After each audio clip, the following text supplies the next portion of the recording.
자, 그러면 이제 테마 십자가 운동 9번 넘어가 볼게요. 자, 십자가 운동은 이제 일어난 배경을 이제 보면 11세기 이후에 이제 유럽사의 안정, 그래서 이제 인구가 증가되고 농업 생산의 향상 및 외부 팽창을 시도하게 됐다는 거. 이 부분은 이제 나중에 11세기의 농업 생산의 발달 과정은 나중에 좀 얘기를 할게요. 그래서 이런 것들 이제 유럽 내에 비축된 역량이 밖으로 포출해 나갔는데 그 중에 이제 이런 것들이 대팽창으로 나타나게 되죠. 그래서 그 밑에 보면 독일 기사단이 엘베강 동쪽 지역을 개척을 하게 되고, 그다음 이베리아 반도에서는 크리스트교의 재정복 운동이 나왔다. 그래서 이 재정복 운동은 11세기부터 해서 15세기 정도까지 진행이 됐던 건데, 이베리아 반도에서 이슬람 세력들을 축출하는 운동이죠. 원래 이제 이베리아 반도에 살았던 민족들은 4세기 이후에 서고토족이에요. 근데 이 서고토족들이 이제 이슬람 세력들이 쫓겨나죠. 그래서 그 당시 피레네 산맥을 중심으로 해갖고 카스티아, 레온, 포르투갈, 그 다음에 아라곤 등등 여러 이제 기독교 왕국들이 있었는데, 소화국들이 이들이 11세기 때 힘을 합쳐가지고 남쪽의 이슬람 세력들을 몰아내기 시작해요. 그래서 결국에는 마지막으로 그레나다 왕국, 이슬람 왕국이 이제 멸망함으로써 이베리아 반도가 다시 기독교로 이렇게 세력들이 수복되죠. 그 과정에서 그 당시 아라곤이나 카스티아, 포르투갈 이런 왕국들이 등장했고, 나중에 이제 아라곤의 페르디난드와 카스티아의 이사벨라가 결혼돼서 스페인 왕국이 된 거죠. 예. 자, 이런 내용들 좀 보시면 되고, 그러면 십자가 운동은 어떻게 일어났냐? 직접적인 계기가 뭐냐? 이게 이제 꼭 기억을 해두셔야겠죠. 두 가지 원인으로 볼 수 있는데, 하나가 셀주크 투르크의 성지 순례 방해예요. 이때 성지는 어디죠? 예루살렘이죠. 그래서 예루살렘은 성지를 순례하는 걸 방해했고요. 그 다음에 또 두 번째가 그 당시 셀주크 투르크가 콘스탄티노플을 공격하게 돼요. 그래서 이제 콘스탄티노플 황제가 이 셀주크 투르크의 공격을 받지 못하니까, 방비하지 못하니까 그 당시 교황에게 원조를 요청하죠. 그 당시 교황은 우르반 2세인데, 이 우르반 2세가 이제 동로마 황제의 구원 요청을 받고 소집한 회의가 뭐냐면 크레노몬 공의회죠. 그래서 우르반 2세 크레노몬 공의회에 에어두세요. 예전에 시험문제 나왔던 것이에요. 그래서 요때 성지 회복을 호소하죠. 그래서 이제 일어난 것이 십자군 전쟁이죠. 그래서 정확하게 1095년 11세기 말이죠. 자, 그래서 십자군 운동에 참여했던 각 세력들이 왜 그 운동에 참여했냐? 자, 종교적 목적보다는 현실적 목적이 더 강하다는 것. 특히 4차 십자군 운동부터는 세속적 성격이 강해져요. 초기 때 약간 종교적 목적이 있었던 것이 이제 점점 없어지고 세속적 목적이 이제 뭐냐면 더 강해지는데, 자, 교황의 입장일 때는 그 당시 분열된 동서교회를 통합하려는 목적이 있었다. 그래서 이 동서교회가 이제 분열돼 있었죠. 예전에 뭐 때문에 분열되죠? 네오 3세의 성상숭배 금지령 때문에 분열된 계기가 마련되고, 11세기 때 들어가면 서로 뭐예요? 콘스탄티 대주교하고 로마 교황이 파문을 서로 해. 그러면서 교회가 완전히 결별되죠. 그래서 통합된 교회가 원했던 교황은 이걸 이제 주도를 하게 됐고, 자, 그래서 이걸 바탕으로 교황권의 신장의 어떤 바탕이 되려고 했고요. 두 번째, 국왕 입장 올 때는 영토 확장이죠. 그걸 통해 국왕권을 강화시키고, 그다음 제후와 기사들은 이제 그 당시 영지를 확보할 목적으로, 그 다음에 물적 자원 확보, 이런 것들이 목적이었고, 상인들은 동방무역에 관심이 있었어요. 특히 이때 상인들은 주로 어떤 상인들이냐면 이탈리아 상인들, 북부 이탈리아, 밀라노, 베네치아 이런 상인들인데, 그 당시에 동방무역의 주도권을 누가 장악하고 있었냐면 콘스탄티노플 상인들이 장악하고 있었거든요. 그래서 이 콘스탄티노플 대신에 자신들이 동방무역을 장악하려고 했던 거죠. 자, 그래서 그것 때문에 나중에 이제 제4차 십자군 운동이 또 일어나긴 하는데, 자, 그 다음에 또 하나가 농노는 이제 신분상의 자유 획득, 이런 목적 때문에 이제 했다. 자, 그래서 이제 이런 여러 가지 다양한 계층들의 세속적 목적, 현실적 목적을 가지고 이제 십자군 운동이 이루어졌는데, 몇 차까지? 7차까지 이루어지죠. 물론 8차까지 보는 학자도 있긴데, 책에서는 보통 1차에서 7차까지 이렇게 보고 있거든요. 원래 이제 1차 때만 성지 수복이라는 원래 목적이 회복이 됐죠. 예루살렘 왕국이 건설된 등. 근데 2차 때부터는 다 실패했어. 그 내용을 보면요. 자, 1차 때 셀주크 투르크가 분열된 틈을 타서 그 당시 성지를 회복했어요. 그래서 예루살렘 왕국과 여러 이제 십자군 국가를 건설하는데 요 부분은 따로 장을 만들어서 좀 얘기를 할게요. 그 다음에 2회 때는 그 다음에 셀주크 투르크가 에데사 백국을 점령하니까 공국을 점령하니까 이때 이제 그 독일 황제하고 프랑스의 황제 왕이 참가했다가 내부 대립은 실패했고 그 다음에 결국엔 3회 때는 그 예루살렘 왕국이 망하죠. 누구에서 망하죠? 살라딘이라는 사람이 있어. 살라딘. 이 사람은 이제 교과서에서 많이 나오는데 보통 그 십자군들이 예루살렘을 점령할 때 예루살렘의 이슬람교들 다 죽여버렸어요. 근데 살라딘 같은 경우에는 안 죽였죠. 그래서 포용하고 웬만하면 노예 삼 때 그것도 배상금 노예를 그 풀어날 수 있는 배상금도 자기가 대신 내주고 그래서 살라딘이라는 사람이 상당히 기독교 그 당시 중세 기독교인과 상당히 대비되는 그런 종교적 포용 자세를 보이고 있거든요. 그래서 이름 정도는 외워두세요. 예. 그래서 이제 있고 그거에 이제 하니까 독일이나 프랑스, 영국이 참가했지만 결국에는 수복에 실패했다. 수복이라고 쓰세요. 오탄에. 예. 자, 4차 십자군 운동인데 요번에 시험 문제 나온 게 이제 4차 십자군 전쟁과 관련된 거죠. 자, 이 4차 십자군 전쟁은 원래는 이제 중동을 이제 공격하려고 했는데 나중에 이제 그 베네치아 상인들이 그 당시 그 십자군에게 뭘 요구했냐면 십자군들이 베네치아 상인들이 빚을 많이 졌거든요. 빚을 갚는 조건 대신에 어딜 치라고 했죠? 콘스탄티노플 약탈해갖고 우리한테 해라. 그래서 콘스탄티노플 공격을 한 거야. 그래갖고 이제 이 소문을 듣는 교황이 화가 나가지고 뭐죠? 집단 파문을 시키죠. 십자군한테. 그래서 이때 무슨 제국이 건설돼요? 라틴 제국이 건설돼요. 라틴 제국이.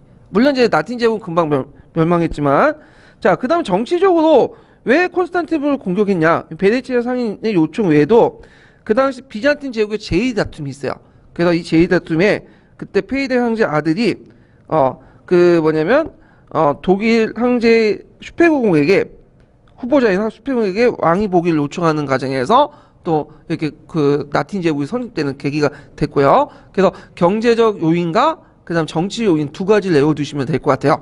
요게 예전에 시험 문제 나왔죠? 라틴 제국이 성립된 배경, 4차 십자군. 그래서 4차 십자군 전쟁을 계기로 해갖고 초창기 때 그 종교적 목적이 다 없어지고 뭘로 바뀌게 된 거예요? 세속적 목적으로 바뀌게 된 거야.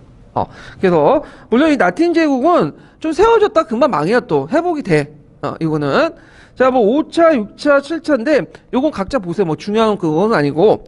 자, 그다음에 뒤에 넘어가서 자, 결과와 영향 꼭 외워두셔야죠.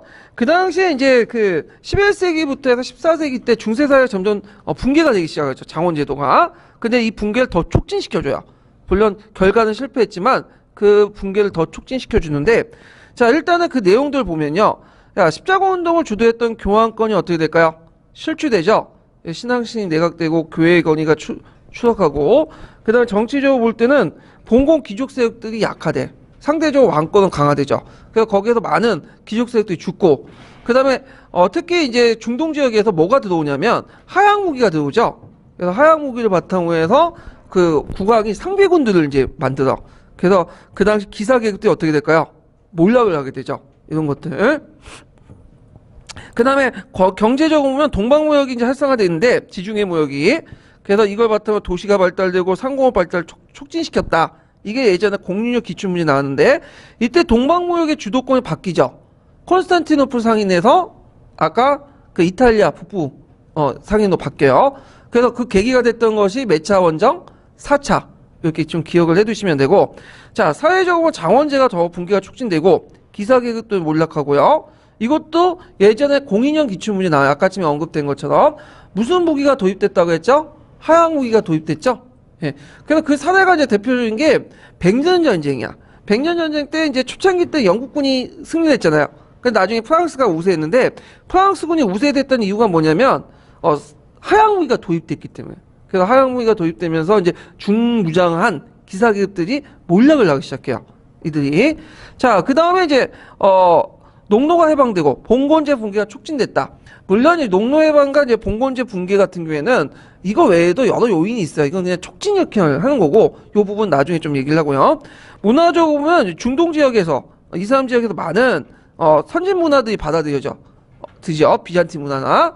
그래서 이제 그때 이것이 르네상스에도 영향을 주고, 특히 11세기 이후에 아리스토텔레스 철학이 들어와요. 그래서 예전에는 아리스토텔레스라는 이름은 알고 있었어요. 근데 그 철학 내용을 모르고 있었죠. 근데 이런 것들이 이제 구체에 들어오면서 뭐냐면 중동에서 역수출되면서 무슨 철학을 낳게 되냐면 스콜라 철학을 낳게 되죠. 스콜라 철학 11세기 이후에. 이 스콜라 철학과 관련된 부분은 나중에 문화 부분에서 얘기할게요. 그래서 요런 그 종교, 정치, 경제, 사회, 문화적 영향들 외워두세요. 교과서에 있는 기본적인 내용이지만 나올 가능성이 많죠. 자, 그 다음에 이제 202페이지 펴보세요. 형성평가.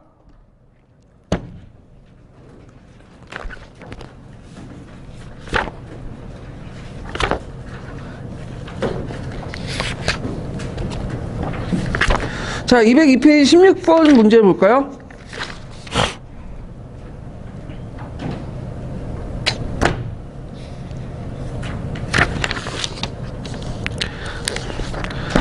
자, 다음은 십자군 전쟁과 관련된 사료이다. 연설한 교황의 이름과 관련 공예의 명칭을 써보고 그때 외친 십자군 원정의 명분을 써보시오. 그리고 밑줄친 부분 해결하기 위해 그 당시 농업생의 발전 내용을 세 가지 말해보시오. 일단 교황의 이름은 우르반 2세고요. 그 다음에 이제 공예의 명칭은 클레동 공예죠. 예. 그 다음에 원정 명분은 이슬람 세력의 팽창을 막고 성지 회복의 명분을 내세웠고, 농업생산의 발전은 나중에 얘기했지만 그 당시 바퀴 달린 쟁기가 사용됐고, 그래서 신경이 가능했고, 말이 쟁기를 끊게 하고, 삼포제 도입, 그 다음에 윤작법 이런 것들 쓰시면 돼요. 예. 자, 그 다음에 관련된 문제를 좀 보면요. 그 204페이지 펴보세요. 204페이지. 자, 204페이지 23번 문제 보면 각 계층의 참여 동기가 나와요. 그래갖고 참여 동기를 각각 써보고 십자군 전쟁의 정치 경제적 영향을 말해보시오. 그리고 가에 들어갈 국가명을 쓰고 그 다음에 가를 통해서 알 수 있는 십자군 전쟁의 정치 변화, 성격 변화를 말해보시오. 자, 십자군 전쟁은 교황, 국왕, 제후가 종교 열정과 그들의 이익에 따라 참여했는데, 그래 참여 동기를 그 밑에다 쓰시면 되겠죠? 네, 거기 내용에 교재에 있는 내용을 참조하시고요. 자, 정치적 영향은 무슨 권한이 커졌죠? 제후들이 몰락하고 왕권이 강해졌다. 그러면 기사계층이나 이런 것들이 몰락했다. 이런 것들 쓰시면 되고, 경제적 영향 같은 경우에는 그 당시 이제 십자군 전쟁 결과 동방계 교육이 활발해지고 도시가 성장하고 그 다음에 이런 것들 쭉 쓰시면 되겠죠. 자, 그다음 가해 국가명은 뭐죠? 라틴 제국. 이거 성격 변화는 종교적 열정이 식고 세속적 목적이 강해졌다. 이런 것들 쓰시면 될 것 같아요. 자, 그래서 이제 이렇게 해서 십자군 전쟁 한번 봤고, 그 다음에 이제 볼 게 뭐냐? 예루살렘 왕국을 이제 보죠. 예루살렘 왕국. 예루살렘 왕국은 그 설계에서는 간단하게 언급돼 있어요. 몇 줄로. 근데 이제 서양 중세사에서 이게 자세히 설명됐고, 그 예전에 09년 기출문제 그 풀려면 서양 중세사 내용을 좀 알아야 돼요. 예. 이것도 이제 아까 얘기한 것처럼 그 서양 중세사 좋아하시는 분이 낸 것 같은데, 예루살렘 왕국을 이제 보기 전에 그 지도를 잠깐 보세요. 자, 그 예루살렘 왕국은 일단 몇 차 원정 때 만들어졌죠? 1차. 예루살렘 원정 때 이제 만들어졌는데, 예루살렘 그 왕국이 만들어질 때 이제 거기 보면 주변에 공국들이 있죠? 백국도 있고. 그래서 공국이나 백국이라는 것은 뭘 의미하죠? 공국은 공작이 만든 국가라는 뜻이고, 백국은 백작이 만든 국가예요. 예. 그래서 이제 거기 보면 그 예루살렘 왕국 주변에 트리폴리 백국이 있고요. 그 다음에 안티오코 공국이 있고, 그 다음에 에다사 백국이 있죠. 세 개의 그 백국과 공국이 있어요. 예. 그래서 이런 백국과 공국과 예루살렘 왕국의 관계는 뭐예요? 주종 관계예요, 주종 관계. 그 예루살렘 왕국은 왕이 통치하는 곳이고, 그 밑에 있는 세 개는 제후가 통치하는 곳이야. 그래서 여기에서 볼 수 있듯이 유럽의 봉건제를 그대로 이식해 온 거야. 그대로. 그리고 그 안에서도 백국과 왕국 안에서도 또 여밑에 중소제후도 있죠. 그들 관계도 또 봉건적인 어떤 주종 관계고. 그렇지만 이런 그 유럽의 봉건제가 그대로 있겠지만 그 지역의 특수성 때문에 좀 차이점도 있어요. 이건 좀 나중에 얘기를 할게요. 그래서 위치를 좀 파악을 해두시고요. 자, 그래서 이제 유럽의 봉건제를 그대로 이식해온 그 국가 형태를 가지고 있고요. 그럼 예루살렘 왕국도 붙어볼게요. 예루살렘 왕국의 왕을 권한은 이렇게 강하지 못했어요. 상징적인 존재야. 그래서 이제 그 봉건적인 최고 주권자에 불과했고 대제후로 구성된 고등법원에서 왕이 선출됐다. 그래서 고등법전이 실질적으로 권력기관이에요. 그래서 여기 이제 권한을 보면 왕을 선출하고요. 왕과 제후 간의 봉사 및 권한을 결정하고 왕은 고등법정에서 모든 일을 승인받아야 되고 사법권, 행정권, 입법권이 다 소유되고 있어요. 그래서 이거에 대해서 이제 그 후에 여러 왕들이 개혁을 통해서 나름대로 좀 뭐냐면 왕권을 강화시키려고 했는데 그 중에 이제 대표적인 사람이 아모리 1세라는 사람이에요.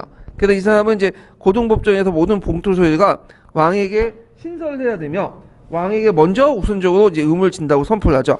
그래서 상위 영주를 감시하고. 자, 이 말은 뭐냐면 그 봉건제도에서 예전에 설명한 것처럼 그 봉신들이 한 명만 주군을 선택하는 게 아니죠. 여러 명을 선택하잖아요. 그리고 그 여러 명의 우선순위를 계약에 명시를 해놨는데 그 중에 1순위는 다 누구 해놨다? 왕으로 하는 거야. 왕. 그래서 요거는 영국도 마찬가지예요. 영국은 상당히 강력한 중앙집권적 봉건제를 선택을 했죠. 그래서 영국도 1순위는 누구죠? 왕이 1순위죠. 충성 대상이. 자, 그 다음에 모든 봉투 소유주는 고등법원 구성이 돼서 뭐냐면 왕권을 강화할 바탕을 했다. 그래서 이제 그 당시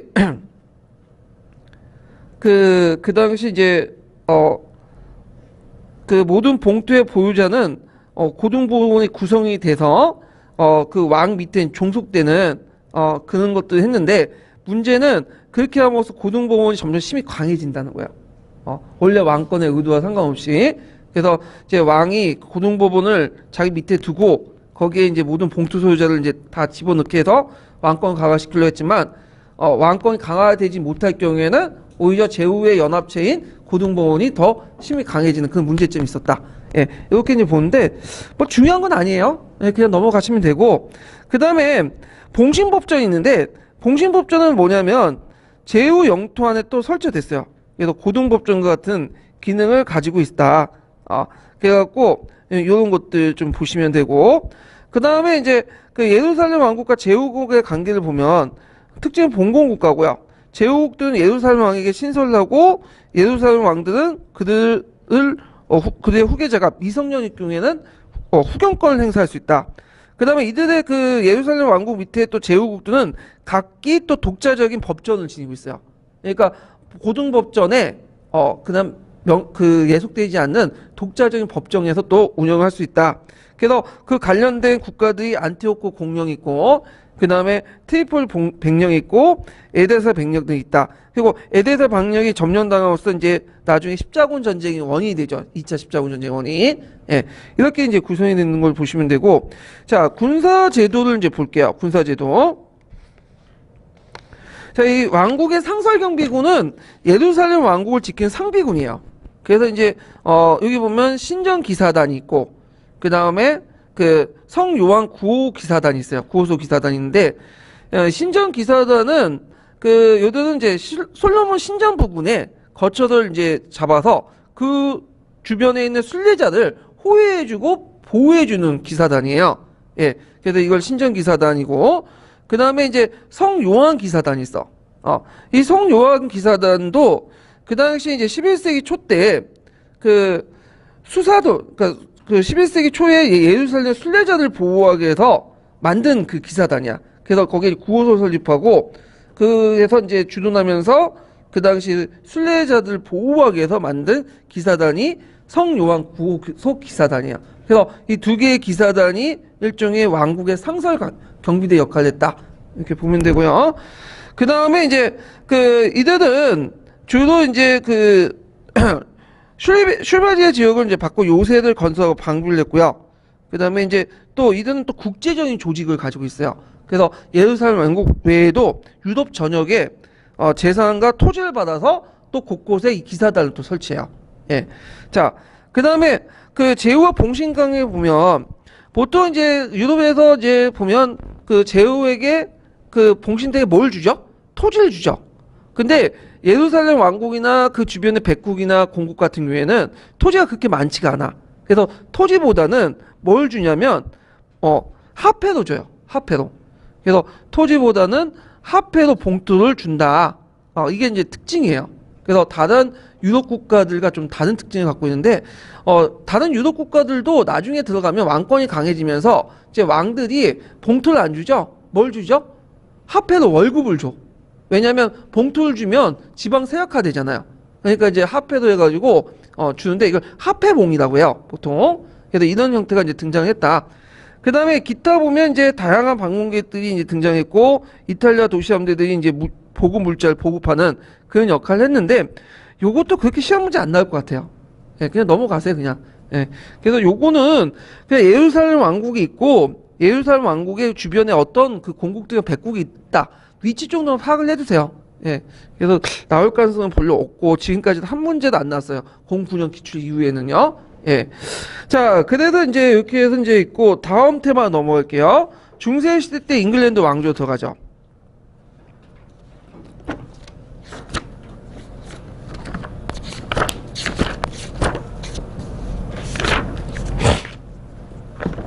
자, 여기에서 이제 잉글랜드 원령을 얘기하기 전에 잠깐 이제 영국 왕조의 순서를 좀 얘기해 볼게요.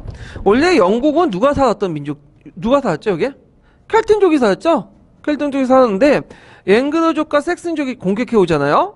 그래서 이제, 켈튼족들이, 다른, 나머지 지역으로 갔어. 잉글랜드 외에도 저 북쪽이나, 그 다음에 바다 건너 아일랜드도 갔죠? 그래서 우리가 이제 알고 있는 스코틀랜드, 아일랜드, 웨일즈 이런 지역은 켈튼족이 살았던 거고 잉글랜드는 이때부터 앵글색슨족이 사는 거예요. 그래서 원래 언어도 달라요. 켈튼족은 켈트너라는 영어 그 언어가 있고 잉글색슨족은 영어를 사용하죠. 근데 이제 나중에 오랫동안 잉글랜드 왕국의 지배를 받다 보니까 이게 이제 켈트너가 뭐예요? 사어가 된 거야. 지금 쓰지가 않아요. 예. 자, 하여튼 그 처음에 이제 와갖고 이 켈튼족을 몰아내고 앵글색슨 계통의 칠왕조가 성립돼요. 칠왕조가. 그리고 나서 알프레드 대왕 때 통일 앵글색슨 왕국이 건설되고 있다가 잠깐 또 누가 쳐들어오죠? 노르만 계통의 그 덴마크 계통이 쳐들어오죠. 그래서 이제 이 사람들이 이제 카누트에서 앵글색슨 덴마크 연합왕국들이 건설되고 다시 분열된 다음에 앵글색슨 왕국이 또 돼요. 알프레드 대왕 계통에.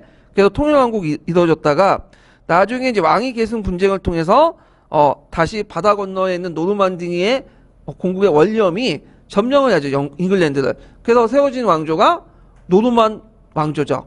그래서 원념 1세부터 헨리 1세까지 세워지고 이 그 노르만 왕조는 그 프랑스 계통의 왕조예요. 프랑스 계통의.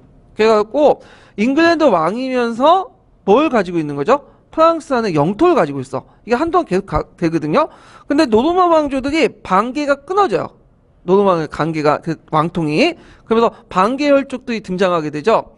그 혈통이 뭐냐면 헨리 2세 때부터 앙주 가문 출신의 플랜타지네트 왕조야. 플랜타지네트.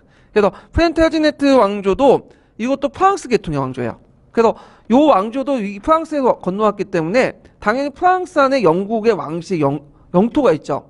자, 그리고 나서 나중에 랭커스가 요크가 싸우죠. 그래서 랭커스와 요크가 싸워서 결혼을 통해서 무슨 가문이 형성되죠? 투더 가문이 형성되죠. 헨리 7세 때부터.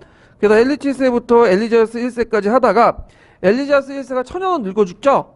그래서 자식이 없으니까 거기에 또 반계 혈통이었던 무슨 왕조가 와요? 저쪽 스코틀랜드의 스튜어트 왕조가 와요.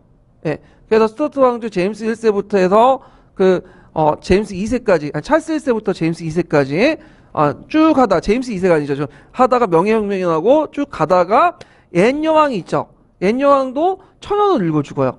그래가지고 옛여왕 끝난 다음에 그 또 반계열적이었던 독일의 무슨 왕조가 들어오죠? 하노버 왕조가 등장하죠. 근데 하노버 자체가 독일 계통의 왕조잖아요. 그러니까 이제 하노버라는 말 자체가 독일 말이니까 1차 세계대전 때 독일과 싸우니까 이제 별로 안 좋으니까 그 당시 그 벌궁의 이름을 따서 윈저가라고 해요. 윈저 왕궁. 그래서 윈저가가 지금까지 계속 이어지고 있죠. 그래서 지금 엘리자베스 2세인가요? 계속 이게 하고 있죠. 그분은 되게 지금 뭐 계속 오래 사신 것 같아. 내가 어릴 때부터 계속 그 얘기를 들었거든요. 그래서 그 왕세자, 찰스 왕세자는 지금 뭐 나이가 60, 70인데 지금 이 사람은 자기 어머니가 죽을 때까지 계속 왕세자가 있는 거야. 이 사람은 참 장수에도 문제인데.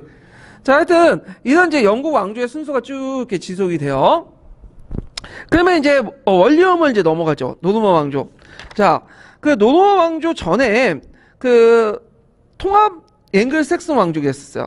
그러니까 그 앵글색슨 왕국이 다시 이제 등장해서 알프레드 대왕 계통의 이제 왕이 등장을 했는데 이 사람이 이제 그 순서를 보면 카누트라는 사람이 있고 알프레드 계통이 쭉 이어져서 그 고해왕이라는 사람이 있어. 고해왕. 이 사람은 알프레드 계통의 왕이거든요. 잉글랜드 왕인데 이 고해왕이 이제 고해왕이 있고 그다음에 이제 이 사람이 이제 알프레드 계통은 이제 왕인데 그 고해왕 어머니가 누구냐면 노르망디공의 리처드의 누이 동생이야. 네. 그래서 이제 이 카누트 7세 때 고해왕이 노르망디 궁정에 머물렀거든요. 근데 이 고해왕이 후계자가 없으니까 고해왕의 그 외삼촌이었던 노르망디 원리엄이 뭐냐면 자기도 왕위 계승권이 있다면서 뭐냐면 잉글랜드를 공격해 온 거죠. 예. 그래서 왕위 계승 분쟁 과정에서 이제 잉글랜드에서 원리엄이 이제 잉글랜드를 공격을 했고요. 그 과정에서 이제 잉글랜드군이 헤이스팅전투에서 그 원리엄 군과 싸우게 돼요. 누가 이겼을까요? 원리엄이 이겼죠? 그 헤이스팅지가 어디냐면 도보해협 있잖아요. 도보해협 건너서 바로 앞에 있어요. 예. 그래서 이게 이제 그 1066년에 일어났던 전투군요. 영국사에서는 되게 중요한 전투예요. 헤이스팅스 전투. 그래서 외워두세요. 이거 예전에 한번 10년도 기출문제 때 역사과 부도 나오고 지도 나오고 여기가 무슨 전투냐 물어본 적 있어. 헤이스팅스 전투. 그래서 요때 꼭 기억을 해두시면 되고요. 결국에는 이 격파에서 왕위에 올렸다. 그러면 이제 그 노르만 왕조는 일종의 정복 왕조죠. 정복 왕조예요. 그러니까 기존의 왕조에서 나왔던 왕조가 아니라 새로운 세력들이 와가지고 영국을 점령해갖고 세운 왕조죠. 근데 이제 이 사람들이 이제 정복 왕조다 보니까 기본적 왕권이 약하게서 강하겠어요. 강할 수밖에 없죠. 근데 이 사람들이 이제 영국에 딱 점령을 하니까 영국을 통치할 수 있는 시스템이 없는 거예요. 그래가지고 예전에 프랑스의 시스템을 그대로 이어받았죠. 그래서 이식해 왔어. 그래서 이 봉건 제도를 이식해 온 거죠. 그래서 이 원국의 봉건 제도는 자생적으로 만들어진 게 아니라 뭐냐면 이식된 봉건 제도야. 그래서 형태는 봉건 제도 형태를 띠고 있지만 프랑스와 다른 봉건 제도죠. 그래서 이런 그 봉건 제도를 뭐라고 하냐면 중앙집권적 봉건제다 이렇게 해요. 그래서 강력한 왕권을 바탕으로 해서 위로부터 봉건제가 형성되어 있다. 이렇게 이제 보시면 되죠. 자, 그래서 이 중앙집권적 봉건제의 이제 내용들을 이제 보면요. 자, 보통 이제 프랑스에 보면 중층적 지배 관계죠. 그래서 소제후가 중소제후 밑에 그 기사들이 있고, 그 중소제후 위에 대제후들이 있고, 대제후 위에 뭐가 있어요? 왕이 있죠. 그래서 왕이 대제후를 거쳐서 또 밑으로 나가고, 또 대제후가 중소제후를 통해 기사를 지배하고, 이게 육층적으로 지배를 하잖아. 그래서 왕이 직접 그 밑에 있는 기사를 지배를 못해요. 그러니까 우리가 이제 상고사처럼 그 왕이 있고, 제가 그 다음에 호민, 하우식으로 이렇게 누층적 지배 구조이죠. 근데 이제 영국 같은 경우에는 왕이 중소제후들을 이런 쪽으로 지배를 해. 이게 차이가 있어. 그래서 되게 이제 프랑스 같은 경우에는 대영주들이 왕령보다 더 큰 영주들이 많거든요. 근데 영국 같은 경우에는 그 제일 많은 그 영주를 갖고 있는 사람이 왕이에요. 왕. 그 밑에 있는 중소제후는 고만고만해. 그래서 이제 이런 특징들을 가지고 있고, 그 다음에 서약을 할 때도 보통 봉건 그 영주도 여러 명일 수 있죠. 근데 1순위는 꼭 누구 해야 돼요? 왕이어야 돼요. 그래서 이제 이게 무슨 서약이냐면 솔주베리 서약이 있거든요. 그래서 솔주베리 충성서약에서는 왕에 대한 충성서약을 다른 사람보다 우선적으로 적용될 수 있다. 이걸 이제 구체적으로 살아볼 수 있고, 두 번째 사례가 뭐냐면 돔주데이북이죠. 돔주데이북은 뭘 적혀 있는 거냐면 이 dom주대의북에는 이제 그 여러 가지가 적혀 있어요. 그래서 이제 그 토지와 그 다음에 거기에 이제 그 토지와 그 토지 내용하고 그 다음에 여기 있는 재산, 가시수, 가축수 이걸 다 일일이 적어놔. 왜 적어놨겠어요? 징세를 하려고 한 거죠. 그래서 dom주대의북이라는 자체가 dom주대의가 최후의 심판이라는 뜻이거든요. 그래갖고 아주 자세한 것까지 다 다뤄서 도저히 빠져나갈 수 없도록 이렇게 한 거야. 그래서 오늘날은 유리지각 같은 거죠. 유리지각. 그래서 이런 것들을 이제 만드는데 요거는 프랑스와 다르죠. 프랑스는 징세권하고 가세권을 징세권을 누가 갖고 있죠? 해당 영주들이 갖고 있잖아. 근데 여기는 누가 갖고 있는 거야? 왕이 갖고 있는 거야. 그래서 왕권이 상대적으로 강하다. 그래서 이걸 중앙집권적 봉건제다. 그게 가능했던 것은 그 당시 노노 왕조들이 정복 왕조이기 때문에 그렇게 가능했던 거죠. 그래서 요 솔즈베리 충성서역과 그다음 dom주대의북 꼭 외워두세요. 특히 dom주대의북 같은 경우에는 교과서에 나와요. 그래서 이 dom주대의북은 또 그 역사학에도 되게 중요한 건데 왜냐면 이제 이건 중요한 사회 경제적 사도로 이용할 수 있어요. 그 당시 1차 사로서 중요한 역할을 하고 있다. 자, 그래서 이제 이런 내용들 이제 보시면 되고요. 그 다음에 이제 헨리 1세를 끝으로 다시 헨리 2세 때로 넘어가는데 이 헨리 2세 때가 예전에 시험 문제 나왔죠. 요 가문이 뭐냐면 플란테지네트 왕조예요. 그래서 노르마 왕통이 계속 가다가 이제 도중에 끊어지고 반개 혈종이 프랑스에 다시 건너와요. 이게 이제 앙주 왕조였던 그 플란테지네트 왕조인데 잠깐 언급했어요. 그 예전에 루이 7세하고 결혼한 엘레노아가 있죠. 엘레노아가 이혼 당하고 나서 결혼했던 남자가 누구죠? 헨리 2세야. 그래서 헨리 2세가 그 당시 엘레노아가 가지고 있었던 아키텐 지역을 뭐예요? 자기가 장악을 해버린 거죠. 네. 그래서 이제 헨리 2세 때 그 내용을 보면 그 헨리 1세 정책 그대로 계승했어요. 이 사람도. 그래서 이제 왕실 재판권을 강화하고 확대시키고 근데 그 과정에서 문제가 생겼던 게 뭐냐면 왕실 재판이 강화되니까 이제 그 사람들은 지역에 있는 그 영주들 재판보다는 왕실 재판을 받으려고요. 왜냐면 왕실 재판이 그 좀 약간 공평무사하거든요. 그리고 왕실 재판은 보통법이 있어요. 보통법. 코멀 룰이라는 보통법이 있는데 이 보통법은 뭐냐면 왕실 재판이 이렇게 돌아다니거든요. 지역마다. 그러니까 각 지역마다의 특색을 고려하면서 보편적으로 모두 적용될 수 있는 법들을 뽑아놓죠. 그래서 판례가 쌓이면서 그 판례를 바탕으로 해서 모든 사람들이 공감할 수는 없지만 많은 사람들이 공감할 수 있는 보편적 법들을 바탕으로 해서 재판을 내요. 그래서 좀 공정하다 해가지고 많은 사람들이 응하는데 문제는 왕실 재판보다 더 선호하는 재판이 있어요. 사람들이. 그게 무슨 재판이냐? 교회 재판이에요. 그래서 이 교회 재판은 원래는 교회와 관련된 일들만 하는 거야. 그래서 이단이라든지 뭐 여러 가지 교회 관련된 잡다한 것들. 근데 실제로 사람들이 교회 재판을 더 많이 받아. 그래서 그 교회하고 상관없지만 교회와 연관시켜갖고 그냥 받아요. 그럼 교회 재판도 어떤 것들이 있냐면 주로 벌금형들이 많고 형벌이 걸렸거든요. 그러다 보니까 많은 사람들이 교회 재판을 선호하게 돼. 그러면 교회 재판을 선호하면 왕 입장에서는 좋겠어요, 안 좋겠어요? 안 좋죠. 자기가 왕실 재판을 통해서 이제 봉건 제후들의 이제 재판권을 해소하고 왕권을 강화시키려고 했는데 이게 걸림돌이 된 거예요. 그래서 그 당시 이제 그 헨리 2세는 예전에 시험문이 나왔던 클레랜드 현장을 공포하죠. 그래서 성직자도 범법 시에는 교회 법정이나 국왕 법정에서 재판을 받아야 된다. 그래서 교회 법정이나 국왕법 잠깐만 이게 잘못됐는데 교회 법정이 아니라 이렇게 곤치세요. 네.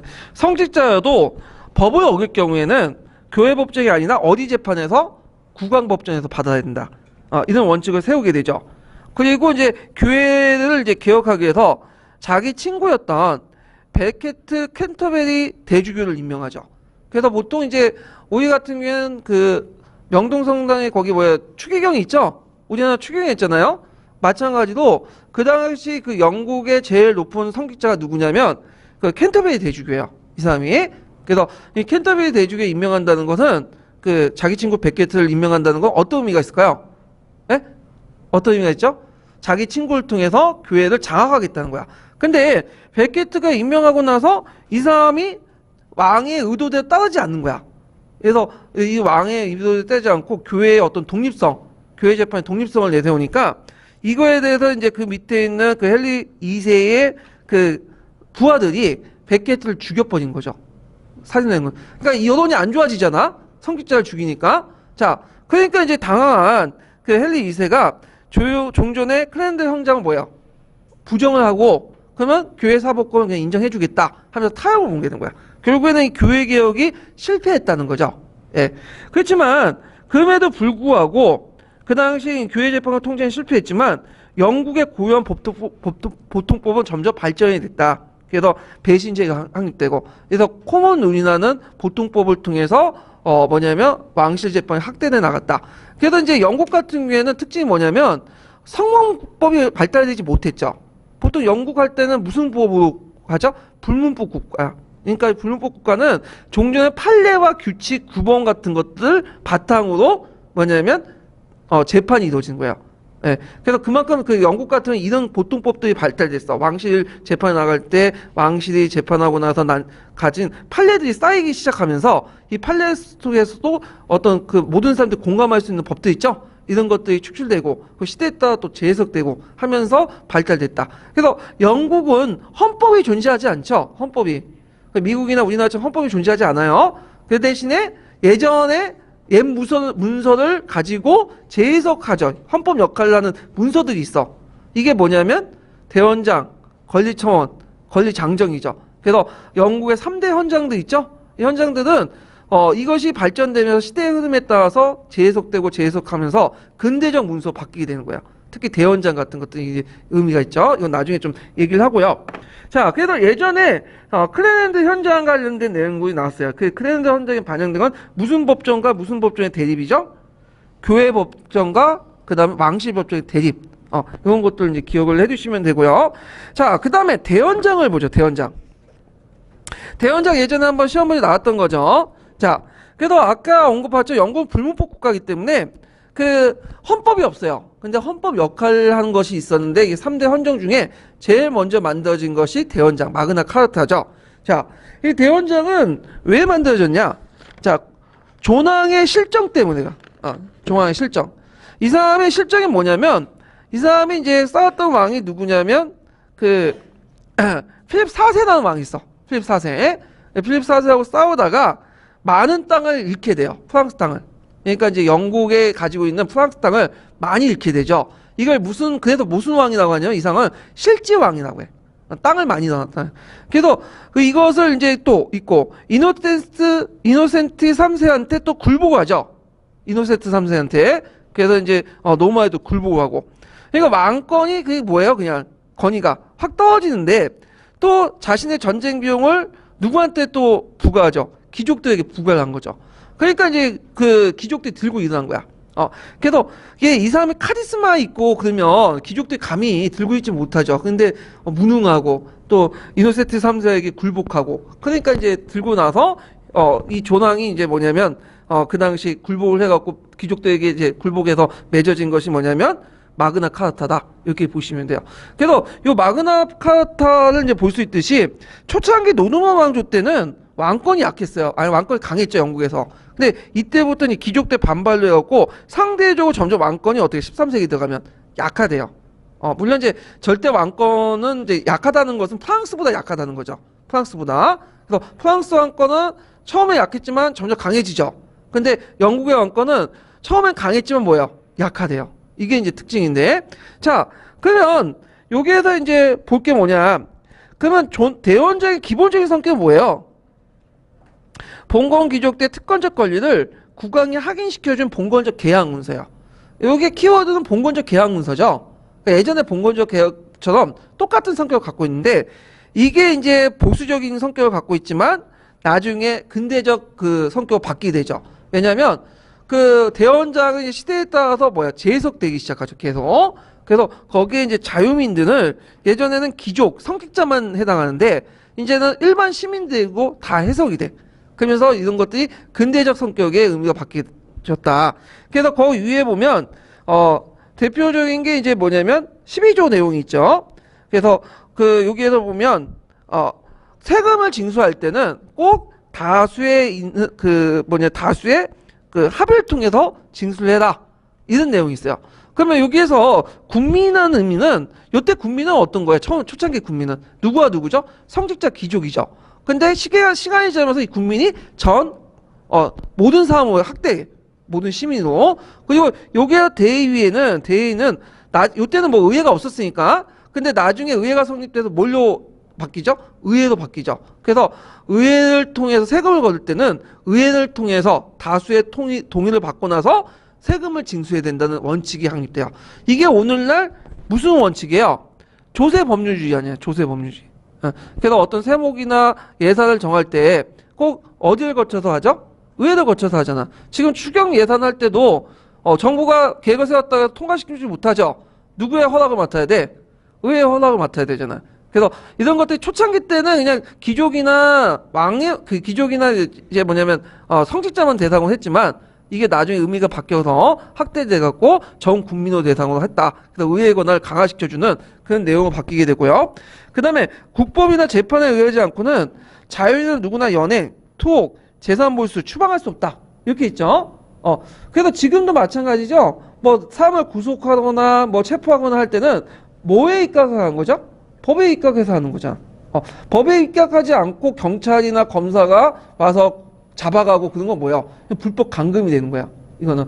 네, 그래서 근데 요것도 요때 자유인이라는 뜻은 누굴 의미하는 거죠?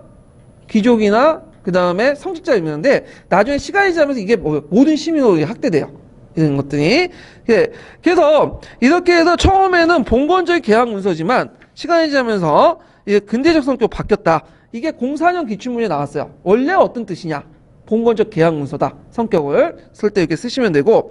자, 의의를 보면 국왕에도 법을 지켜야 하는 근본 원리를 하게 되죠. 그래서 왕권이 법에 종속시키는 입헌주의와 어떤 원칙이 이제 출발을 했고요. 그 다음에 대의 없이 가세할 수 없다. 그래서 의회의 동의를 얻어야지만 가세할 수 있다라는 그런 원칙들이 성립이 되죠. 이게 이제 다시 언급된 것이 미국의 독립혁명 아니에요? 우리가 대표를 파견하지 않기 때문에 우리가 세금을 내지 않아도 된다. 이거는 어디에 바탕을 한 거야? 영국의 헌정적 정통을 바탕을 둔 거잖아요. 예. 그래서 이제 있고요. 그 다음에 이제 배심제도, 개인의 자유와 토대를 바탕으로 배심제도. 그 배심제도는 예전부터 쭉 있었던 거예요. 그걸 이제 법으로 이제 헌장에 기록을 해놓은 거고, 배심제도가 뭐예요? 우리가 지금 국민 참여 재판 있죠? 처럼 그 배심단이 이제 보고 그 유죄와 무죄를 결정해줘. 그러면 형량은 누가 때리죠? 재판관이 때리는 거죠. 지금 미국이나 영국도 하고 우리도 뭐 국민 참여 재판을 해가지고 지금 하고 있죠. 그래서 이제 국민 참여해갖고 무작위 뽑힌 배심단이 이제 뭐냐면 유죄 무죄하고 하지만 그렇다고 해서 뭐 딱 듣고 나서 뭐 법관이 그걸 꼭 따를 필요 없어. 우리는 이거 약간 좀 예가 있는데 영국과 미국은 유죄와 무죄를 결정할 때는 배심단이 그걸 결정해주고 형량은 누가 때린다? 재판관이 때리는 거예요. 예. 그래서 이제 이런 내용들. 자, 그러면 요게 좀 많이 생각했지만 대헌장은 이제 만들어지고 나서 이제 영국의 신분제에 의해 발전 과정을 좀 볼게요. 자, 여기 보면 이제 대헌장이 만들고 나서 헨리 3세 때 이 헨리 3세가 정치로 되게 무능해요. 실정을 많이 하고. 그러니까 이제 그 귀족의 대표였던 시몽드 몽프레가 영도화돼서 그 당시 그 헨리 3세를 사로잡고 실권을 장악해. 그래갖고 그 의회를 잠깐 소집을 하거든요. 그렇지만 곧바로 이제 왕자 에드워드가 몽프레 군대를 격파해가지고 이제 없어지만 이게 이제 시몽드 몽프레 의회가 있었고요. 회의가 있었고 그 다음에 모봉의회가 있어. 이 모봉의회는 그 시몽드 몽프레 의회를 이제 그 기원을 해갖고 에드워드 1세가 모봉의회를 만들죠. 그러니까 종전에 신분제의 의회를 제도화시켰다 보시면 돼요. 그러다가 14세기 중업 때 상원과 하원이라는 개념이 등장하죠. 그래서 이제 상원은 주로 이제 자기 귀족들을 이제 구성을 하고, 그 다음에 이제 하위 귀족들이나 도시의 중상 계급들은 뭘 하죠? 하원이 있죠. 그래서 상원과 하원이라는 성격이 이제 유해가 있고, 하원도 이제 독자적인 성격이 강해지고요. 자, 그래서 있다가 그 다음에 이제 이게 에드워드 3세 때예요. 상원과 하원 이렇게 해갖고 있고, 그러다가 이제 처음에는 입법권이 없었는데 나중에 점점 시간이 지나면서 권리청원과 권리장정을 거쳐서 입법권을 획득하게 되죠. 예. 그래갖고 이게 영국의 의회는 그다음 근대 의회의 기원이 됐던 거예요.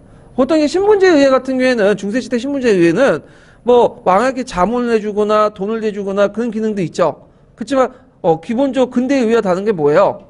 입법권이 없잖아. 입법권이 가세 승인권도 없고 근데 이 영국의 의회도 모범의회나 이런 의회도 처음에는 신분제 의회에서 출발했어.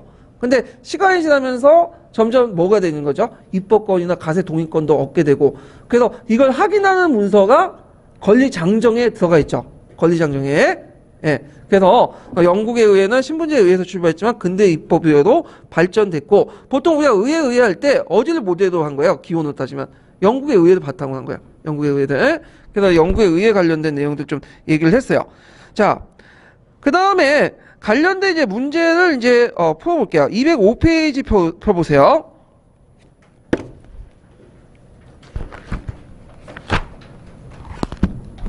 205페이지 26번.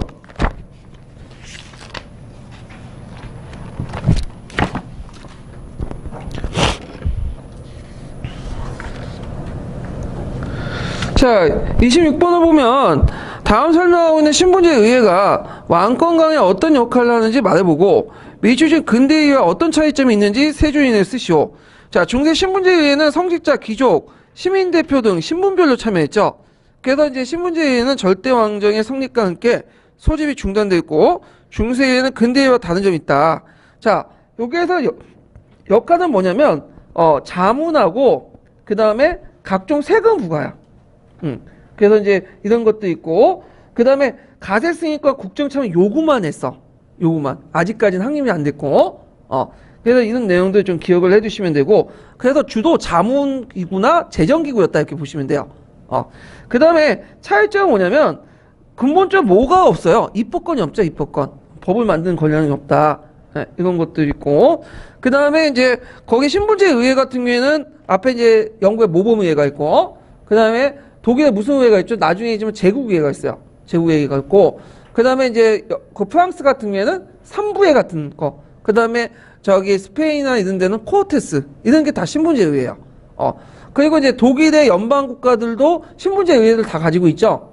그래서 이런 의회들이 있었다. 이렇게 기억을 해주시면 되고 자, 그 다음에 이제 볼 게 뭐냐면 197페이지 펴보세요. 좀 앞장인데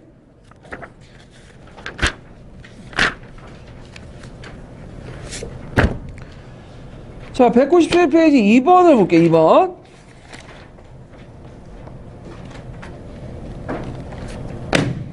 자, 가해 명칭을 써보고 가해 문서를 통해서 알 수 있는 영국의 본권제 특징을 한 줄이내 써서 보시오. 그리고 가해 문서가 사료적 가치를 말해보시오. 가는 11세기 원룸 1세 때 실시한 조사 기록으로 당시 사람들은 잉글랜드에 대한 설명이 나오고 했다. 12세기 중엽에 보통 가를라고 불렸다. 이건 뭐예요? 돔주데이북이죠. 돔주데이북. 그래서 돔주데이북 이렇게 이제 보시면 되고 요때 본권제 특징은 뭐예요? 중앙집권적인 본권제. 이것은 노동왕 왕조가 정복 왕조이기 때문에 가능했던 거죠. 그래서 원룸 1세는 새로운 정복한 영토를 전쟁에 참가한 신하와 귀족들이 나눠주고 유럽과 달리 이 본권제는 왕권이 강했다. 그래갖고 이제 아까 말한 것처럼 왕은 그 1순위 충성 대상이죠. 솔즈베리 선언처럼 충성 대상이었고 이런 중앙집권적 본권제가 있다는 거. 그래서 일본의 에도 막부 때 막번 체제와 비슷하다고 보시면 돼요. 막번 체제. 자, 그 다음에 이제 여기에서 이제 그 사료적 가치. 이 돔주대는 사회경제사적으로 사회적 가치가 많아요. 1차 사료로서 그 당시 이제 그 잉글랜드의 다수 총량이나 도시에 대한 최초의 기록이고 노르만 정복 이후에 잉글랜드 역사에 영국에 빼놓을 수 없는 중요한 자료였다. 이렇게. 그러니까 신라 시대 때 뭐와 비슷하다면 민정문서와 비슷하다고 보시면 돼요. 민정문서하고. 자, 그 다음에 또 볼 게 뭐냐면 198페이지 4번 문제를 보죠. 4번 문제. 자, 4번 문제를 보면 다음 기획의 밑줄친 부분과 관련된 전투를 써보고 이 전쟁의 그 전치적 배경을 서술해 보시오. 그리고 니은과 관련된 1차 사료의 명칭을 말해보시오. 자, 영국의 노르만디 공국의 원룸 1세는 잉글랜드 정복하여 노르만 왕조에서였죠. 원룸 1세가 기억 새로운 정복한 영토를 전쟁에 참가한 요와 관련된 전투는 뭐죠? 헤잉스팅즈 전투죠. 외워두세요. 그래서 고양이 죽으니까 고향의 외삼촌이었던 노르만디가 자기도 왕권이 있다, 왕의 계승권이 있다면서 잉글랜드를 공격했는데 잉글랜드 군을 헤이스팅스 전투에서 격파를 했죠. 예전에 그 지도가 나왔어. 그 기출 지문이. 그 때문에 그 위치, 역사 위치 찾아는 문제에서 나왔기 때문에 싸고 나올 수 있어요. 헤이스팅스 전투. 자, 그 다음에 여기 보면 자, 영국의 봉건제 쭉 얘기하는데 이 전쟁의 정치적 배경 아까 얘기했죠. 왕위 계승하고나 관련돼 있죠. 그래서 요거 왕위 계승과 관련된 내용도 쭉 보시면 되고 그 다음에 이제 여기에서 니은과 관련된 1차 사회 명칭 요거는 그 모든 제후부터 충성 서약을 받는 이게 뭐죠? 솔즈베리 서약이죠. 솔즈베리 서약 이렇게 쓰시면 돼요. 그래서 솔즈베리 서약하고 그 다음에 돈주데이북 그 내용은 꼭 외워두세요. 중앙집권적 봉건제의 특징으로서 국제 사례와 관련된 내용이죠. 자, 그 다음에 이제 203페이지 펴볼까요? 이건 독일과 좀 관련된 내용인데, 일단, 독일사는 중세사에서 그렇게 중요하지가 않아요. 예, 그래갖고, 그 기출에서는 뺐거든요. 되게 영국과 프랑스가 나오지, 독일은 별로 안 나오더라고요. 근데 일단은, 독일 좀 보면,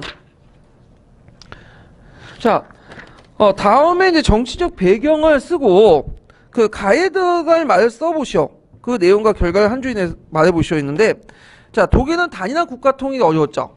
그래서 독일 같은 경우에 신성 로마 제국이 있었지만 신성 로마 제국은 그냥 상징적 존재야. 그래서 몇 명의 신성 로마 제국 황제들이 중앙집권화 정책을 했지만 결국에는 제후들의 반발을 불러켜서 실패했죠.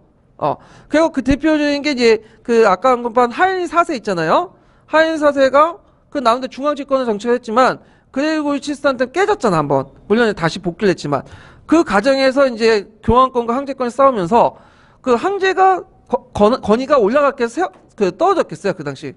권위가 떨어지죠. 그러니까 지방의 독일의 지방 영주들이 이제 보면 말 듣겠어요? 안 듣는단 말이야. 그래서 자기가 혼자도 놀고 독립해 나가고. 그래서 이제 중앙집권이 약화되는데 또 결정적으로 이제 뭐냐면 이게 제일 결정적인 뭐냐면 이건 부수적인 거고 제일 결정적으로 뭐냐면 독일 황제들 국내 문제 관심이 없어. 전반적으로 몇 명 환자를 제외하고는 독일 문제에 관심이 없어요. 그래가지고 저 어디에 관심이 있냐 얘네들은 이탈리아 문제에 관심이 있어.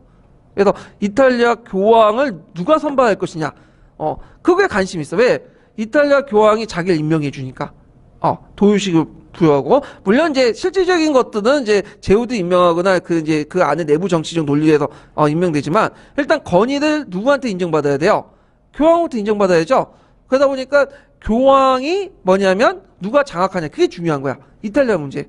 그러다 보니까 국내 문제에 관심 없고 이탈리아 문제에 관심 많다 보니까 중앙집권화가 상대적으로 영국과 프랑스에 늦을 수밖에 없는 거고 그러다 보니까 이제 신성로마 제국은 그냥 상징적인 존재에 불과하고 연방 국가들이 있죠. 연방 국가들이 오히려 연방 국가들이 힘이 세지게 되죠.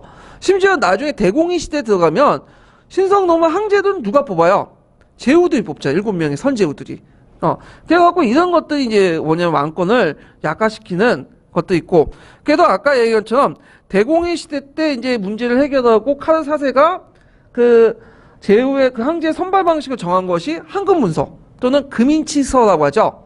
그래서 왕의 명령인데 황제의 명령인데 뭘로 찍었어? 금 도장을 찍었다 해서 금인치서라고 또 하는데 자, 그 내용을 보면 7명의 유력한 제후들이 누굴 선발하는 거예요? 황제를 선발하는 거야. 그래서 이거를 7선제후라고 해요. 선발권을 갖고 있는 제후라는 뜻이죠. 근데 이제 그래서 이제 실권 대제후가 잡았다 이렇게 되는데 근데 실질적으로는 내정자가 있어요. 내정자가 있고 지금도 그 뭐냐면 그 기간제나 정교사 그 사직 들어가면 내정자가 있잖아요. 근데 내정자가 있는데 그냥 7명의 선제후들이 확인 도장 맞는 거라고 보시면 돼요. 그냥 그래도 불구하고 상징적으로 볼 때 그만큼 황제권이 약화됐다는 거죠. 이런 것들을 추대를 받아갖고 이렇게 황제가 된다는 거는 이런 것들은 이제 같이 보시면 될 것 같아요. 자, 그래서 요 내용도 있고 그 다음에 뒤에 넘어가서 백년전쟁 넘어가요. 백년전쟁.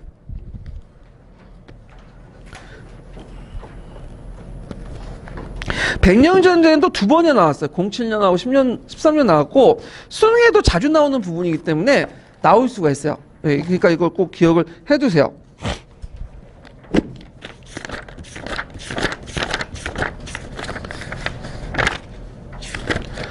백년전쟁을 보면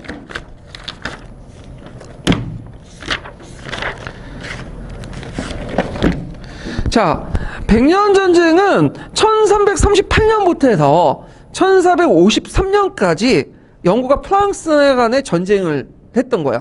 그래서 100년 동안 계속 싸웠던 건 아니고요. 간헐적으로 이제 좀 싸웠다가 후전기에 있다가 또 싸우고 그랬어요. 그래서 이제 총 100년 동안의 시간을 싸워가지고 이제 100년 전쟁을 하는데, 이게 이제 원인이 한 세 가지도 볼 수 있어요. 세 가지도. 그 원인 외워두셔야 되겠죠. 첫 번째는 뭐냐면 반려 왕조의 왕위 계승권 문제예요. 자, 앞에 언급한 것처럼 그 반려 왕조 전에 무슨 왕조가 있었죠? 카페 왕조가 있었어. 카페 왕조. 그래서 카페 왕조의 제일 전성기가 뭐냐면 필리프 4세거든요. 필리프 4세인데, 필리프 4세가 이제 죽고 나서 그 필리프 4세가 이제 그 세 명의 왕자가 있어요. 세 명의 왕. 서양사 계통에서는 왕자를 갖지 못했다고 했는데 세 명의 왕자가 있어요. 근데 문제는 그 왕들이 차례로 즉위를 했는데 그 왕들이 그 밑에 딸이에요.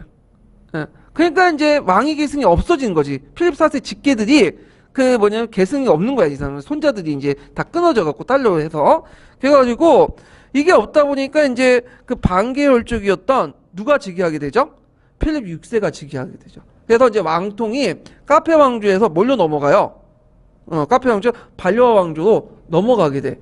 그때 이제 넘어가면서 그 당시 누가 이제 항의를 했냐면 필립 4세의 딸의 아들이 에드워드 3세가 항의를 한 거야. 왜냐면 저기 이제 그 필립 6세 같은 경우에는 이게 이제 그 어떻게 하면 그 필립 4세와 관계가 6촌인가 8촌밖에 안 돼요. 근데 요게 에드워드 3세는 자기 어머니가 이사벨라가 필립 4세 딸이야. 그러면 그 에드워드 3세 입장으로 땐 필립 4세 관계가 어떻게 되는 거야? 외할아버지죠. 그러니까 자기가 혈통상 더 위에 있다. 그러면서 주장하면서 그래서 프랑스 왕권은 내가 가져야 된다. 그러면서 시작된 것이 무슨 전쟁이야? 백년 전쟁이야. 네, 그래서 이런 것들 좀 보시면 되고, 그 다음에 또 두 번째 문제는 뭐냐면 아까 얘기한 좀 그 영국 잉글랜드 왕은 프랑스 안에 많은 땅을 소유하고 있었죠.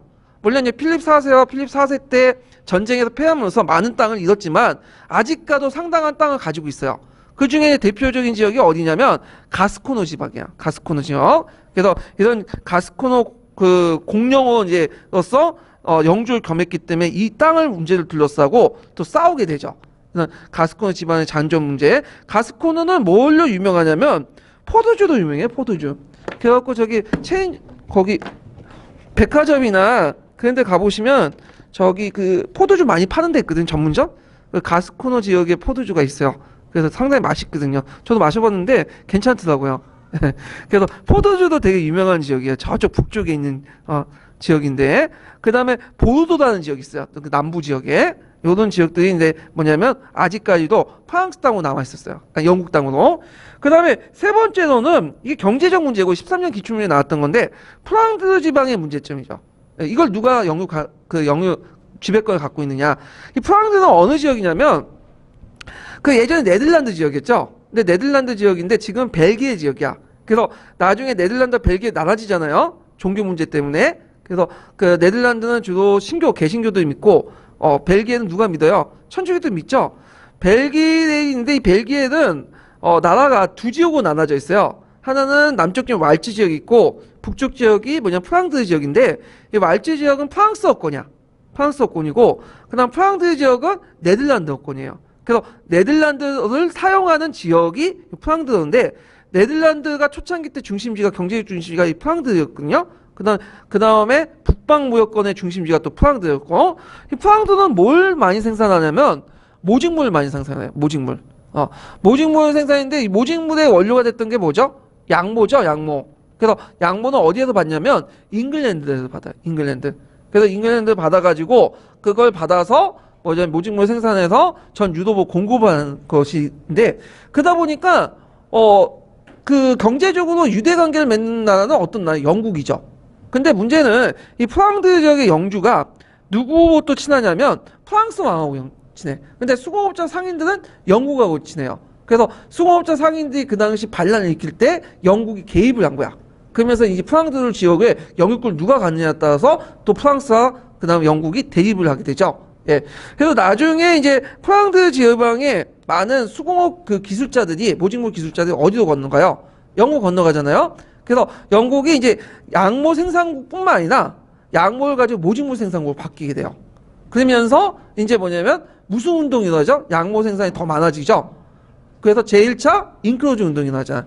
그래서 원래는 프랑스와 영국이 친했는데 나중에 15, 16세기 넘어가면 대립관계로 넘어가죠. 네덜란드와 영국이 대립관계로 넘어가게 되죠. 예. 그래서 영국과 네덜란드가 이제 상권을 둘러싸고 또 전쟁도 일어나고, 예, 이렇게 했는데, 하여튼 이런 세 가지 문제, 왕위 계승 문제, 그 프랑스 내 영국령 문제, 그다음 프랑스 지방 문제 등을 해가지고 이제 일어난 것이 100년 전쟁이고, 자, 직접적인 계기가 됐던 건 뭐냐면 이제 필립 6세 법률가들이 그 에드워드 3세 신종 서약이 미약하다.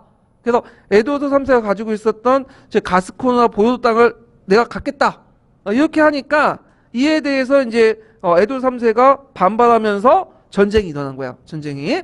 그러면 그 당시 영국과 프랑스의 국력을 좀 비교해 보죠. 자, 이때 영국이라는 것은 오늘날 잉글랜드, 스코틀랜드 다 포함해서 그런 게 아니라 어디만 뜻하는 거죠?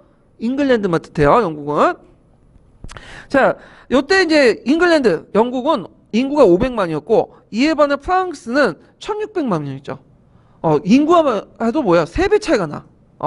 근데 자원 동력 능력을 보면 영국 같은 의회를 통해서 전제로 보조세를 징수할 수 있고 양모 수출 세금을 징수할 수 있죠. 근데 이에 반해 프랑스 같은 경우는 적절한 동원 수단이 없어요. 뭐 신분제 예외가 있긴 있지만 그렇게 강하지 못했고, 그 다음에 프랑스 같은 경우에 대제후들이 많았어요.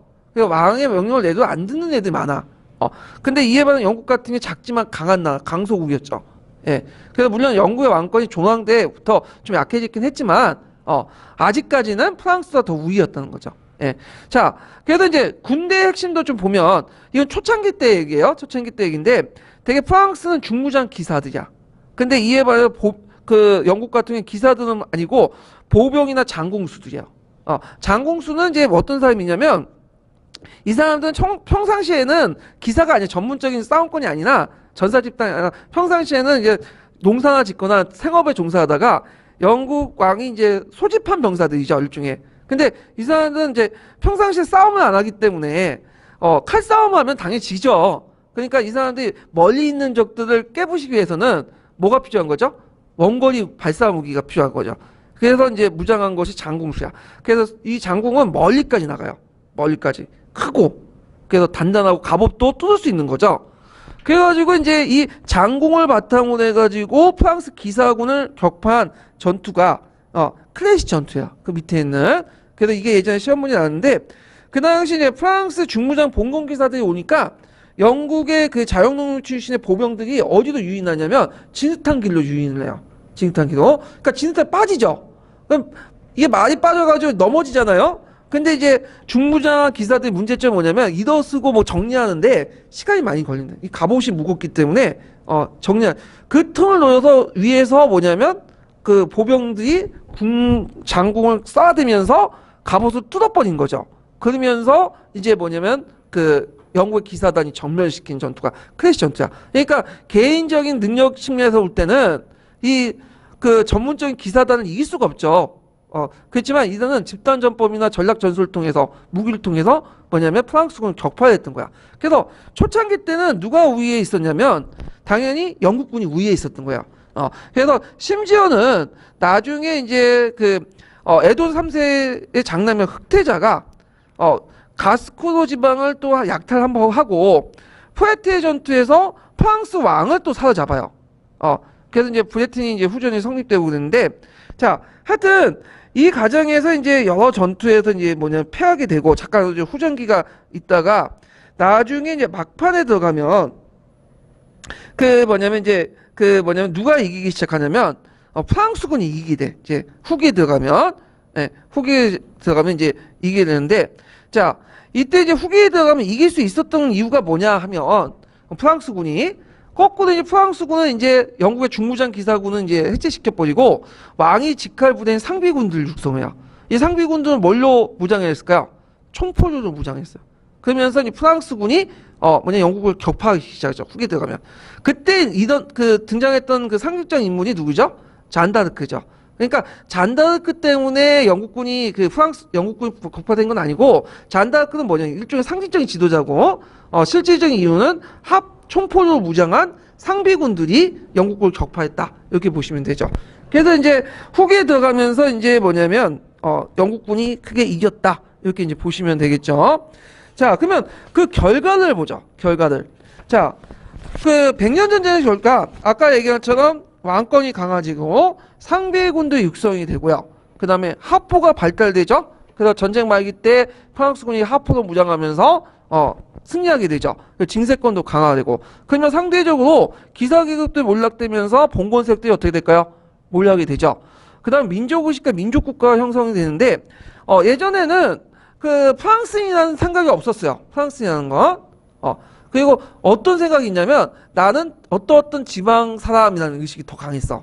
근데 이제 외부와 싸우다 보면 내부의 응징력이 어떻게 돼요? 강해지죠. 그러면서 프랑스인이라는 인식이 생긴 거야. 프랑스 인식. 이건 우리나라도 마찬가지죠. 우리나라도 몽고군이 쳐들어오니까 뭐예요? 우리는 민족이나 의식이 형성되고 강화되잖아요. 그거 이제 연결돼 보면 되고 그 다음에 프랑스 내 영국 영토를 거의 대부분 수복했어요. 카렌이라는 지역이 있어. 카레덴. 그 가스코너 지역에 카렌이라는 그 지역이 있거든요. 카렌. 이 카렌을 제외하고 모두 해보게 돼요. 이 카렌은 그 가스코너 그 북쪽에 있는 지역인데 도보해역과 맞닿아 있어요. 그 나중에 이것도 나중에 프랑스 영토로 들어가죠. 그래서 프랑스군이 공격해 오니까 이제 그 당시 그 카렌에 있는 그 포위를 하니까 이제 카렌의 그 지도자들이 나가서 우리가 대신 죽을 테니까 카렌의 시민들 보호해달라고 해서 나가잖아요. 예, 그래갖고 이제 노블리스 오브제지를 보여줄 수 있는 대표적인 사례라고 많이 들어봤죠. 근데 이때 나갔던 그 지도자들이 막 당당하게 나간 게 아니라 뭐냐면 겁을 먹고 예, 어쩔 수 없이 나가는 것도 있긴 있어요. 하여튼 뭐 그런 게 있는데 그 지역을 제외하고는 상당수가 이제 회복이 됐다. 그다음 영국도 거꾸로 이제는 영국의 민족의식도 강해지죠. 왜냐하면 이제 영국인들 항상 프랑스와 같이 생각했는데 이제 프랑스 영토를 많이 잃다 보니까 이제 영국 문제에 관심을 갖게 돼요. 그래서 영국의 어떤 민족의식 발달에도 큰 영향을 줬고 그 다음에 영국은 15세기 중에 무슨 전쟁이 일어났어요? 장미전쟁이 일어났죠? 그래서 랭커스가 요코가인데 요코와 랭커스가는 플랜테지네트 그 반개 밑에 있는 헐적들이에요. 그래서 지네끼리 싸우고 있는데 요코가는 백색 장미 그 다음에 랭커스가는 빨간 장미, 적색 장미를 이제 가문의 상징으로 삼기 때문에 그렇게 붙였는데 그래서 이제 장미 전쟁 결과 결국엔 결혼을 통해서 뭐냐면 새로운 가문이 형성이 되죠. 그래서 랭커스가의 헨리 7세가 그 당시 이제 그 요코가의 그 왕녀와 결혼하면서 새로운 왕조가 등장했는데 이게 투도 왕조예요. 투도 왕조. 그래서 헨리 7세부터 투도 왕조가 등장했는데 자, 이 투도 왕조의 특징은 뭐냐면 장미 전쟁 때 거치면서 많은 귀족들이 어떻게 해요? 싸우면서 몰락을 하게 된 거야. 그리고 그 당시에 많은 그 성직자들이나 부르주아나 국민들이 강력한 왕권을 원해요. 왜냐하면 싸우는 도중에 이게 여러 세력들이 날뛰면 이게 국민들 입장할 때는 상당히 불편하잖아요. 전쟁도 맨날 해야 되고. 그러다 보니까 강력한 왕권이 성립을 바탕으로 해가지고 뭐냐면 나라를 좀 안정화시키는 걸 원하게 되고 당연히 투도 왕조가 등장하니까 절대적인 지지를 하게 되죠. 그래서 우리가 보통 절대 왕정하면 뭐 부르주아 대립만 보는데 초창기 때 절대 왕정은 이 부르주아 지지를 받았던 거야. 그래서 이제 많은 국민으로부터 지지를 받게 됐다. 그래서 헨리 7세의 절대 왕정의 배경이 됐다. 근데 이 투도 왕조는 좀 특이하게 프랑스 왕조하고 부르본 왕조나 발로 왕조와 달리 이 누구하고 협력하게 하냐면 의회와 협력을 통해서 하게 돼요. 그리고 지방에 대한 침투가 상대적으로 약해 프랑스보다는. 그래서 지방 같은 경우에는 누가 통치하죠? 젠틀이라는 그 항신계층들이 통치하죠. 그래서 요때부터 이상한 이제 프랑스 왕권이 점점 강해지고 실제로 영국의 왕권도 절대 왕권이지만 상대적으로 영국의 왕권 프랑스 왕권보다 약하는 그런 형상들이 벌어지게 되는데 자, 그래서 이런 내용도 이제 파악을 해두시면 된다. 자, 그래서 이제 백년 전쟁의 원인하고요. 그 다음에 앞에 영국과 프랑스의 국력 비교 부분, 그 다음에 이제 그 결과 부분을 좀 기억을 해두시면 될 것 같아요. 자, 그러면 관련된 형성평가 문제를 볼게요. 자, 205페이지 펴보세요.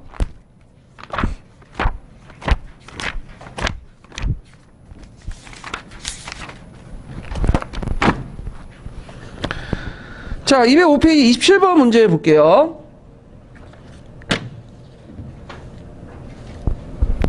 자, 207번을 보면, 자, 여기 보면 경제적인데, 이거 답안이 경제가 빠졌네, 예. 자, 여기 경제적 배경을 서술해보고, 이 전쟁에서 프랑스가 이길 수 있었던 이유를 말해보시오.